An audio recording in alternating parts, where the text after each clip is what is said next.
ต้นป้ายของวันที่30กันยายน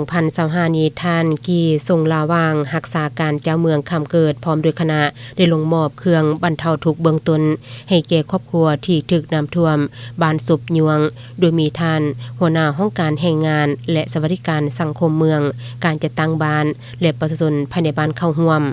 เครื่องบรรเทาทุกข์ที่นำมามอบมีข้าวสารมีน้ำดื่มปองปลาโดยมอบให้จำนวน4ครอบครัวที่ถูกน้ำท่วมท่านสมหวังคูณใสในบ้านสุบยวงยังได้ให้ฮู้ว่าบ้านสุบยวงมี63หลังคาเรือนมีพลเมืองทั้งหมด301คนหญิง149คนเนื้อที่ทำการผลิตที่ถูกน้ำท่วมทั้งหมดมี19กว่าเฮกตาร์รวมเอาเนื้อที่ทำการผลิตของประชาชน53ครอบครัวในนั้นแม่นใดท่วมส่วนยางส่วนมันต้นนาให้ส่วนอ้อยและผักส่วนครัวข่าวยังให้ฮู้ตื้มอีกว่าผลกระทบจากพายุบัวลอยในระหว่างวันที่28 30กันยายน2025นี้ทั่วเมืองได้รับผลกระทบทั้งหมด17บ้านในนั้นน้ำได้ท่วมเนื้อที่นาจำนวน284เฮกตาร์ให้60เฮกตาร์ส่วน